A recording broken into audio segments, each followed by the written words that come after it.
Hello everyone, and welcome to another Miniature Monday. I'm Scott, and as a GM, I occasionally run into an issue. I'm out and about at my local gaming store, and I find the perfect monster for an upcoming encounter. So excitedly, I pick it up. Unfortunately, that encounter is tonight. So as perfect as this mini is, it's going to be an unpainted model on the table. But maybe not. Today, I want to challenge myself and see just how fast I can paint a model to be tabletop ready. Let's get to it. This is the Death Shroud by Reaper Miniatures. Now, I know what you're saying. Scott, this is a pretty simple mini, it doesn't even have a face. And that's true, but I think it has some nice detail that we can showcase with a speed paint. And you know, we have to start somewhere. If you would like to see me do a speed paint of a more detailed mini, stick around to the end of the video and we'll talk. Also, before we get started, be sure to hit that thumbs up button and subscribe to our channel to see more videos like this one. After a quick coat with Army Painter's Uniform Gray Spray Primer, we are going to base the entire body of the shroud using Vallejo's Black Gray.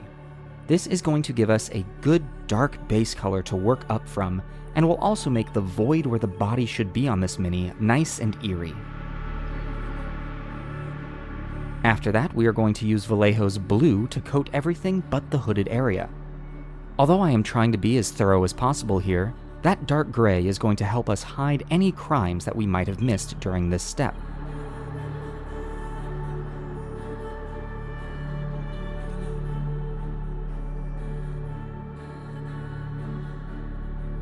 And already we are on to shading. For this, we are going to liberally coat the entire body in Citadel's Drakenhof Nightshade. This wash is perfect for our paint choices here. It is really going to darken that gray underhood area while helping to bring out all of the folds of the outer shroud in blue. On to our highlighting, which will consist solely of dry brushing everything but the underhood. With our Vallejo Blue, we are going to start with a heavier application and work our way lighter and lighter with each brighter shade. Our second pass will be with Army Painter's Crystal Blue, and already you can see how the raised edges of the shroud are starting to come forward.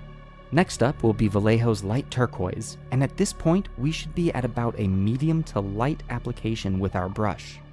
Moving on, we will use Reaper's Spectral Glow to just about finish our dry brushing run. Finally, we will finish with Citadel's Wraithbone to hit only the highest and sharpest edges of this model. Now to clean up all of that blue that has found its way onto the base. A simple coat of our Vallejo Black Gray to start, being careful not to get any on our finished creature. Then a quick wash in Nuln Oil to darken it down, and finishing with a liberal dry brush of the Wraithbone to highlight. Well, I certainly hope you didn't blink because you might have missed it. Our Death Shroud is ready for tonight's table.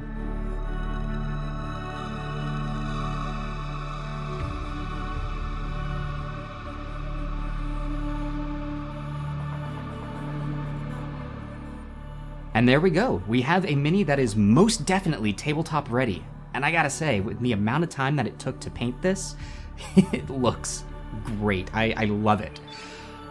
Now, there is nothing that will get your heart beating faster than having a timer just out of the corner of your eye. And you may have noticed that my hand was dipping in and out of the screen during the paint job of this. And that's because I did have a timer right next to me, because I wanted to accurately count how long this took. And as you can see, when we finished up, we came in at just under 20 minutes. Now, I'm not going to lie, that is just painting. The dry time on this took about again as much. We had the base colors on the body and the base, and that wash, which took a while to dry. But once we got to the highlighting, we could go from one color to the next, no wait time whatsoever. So all in all, from start to finish, we're looking at about 40 minutes to have an unpainted mini, to then having something dry and ready to be placed on the table, which I say, that's a pretty solid win right there. Now, this is a simple mini, and I will admit that I chose this with this challenge in mind. So the question is, how long would it take to speed paint something with a little more detail?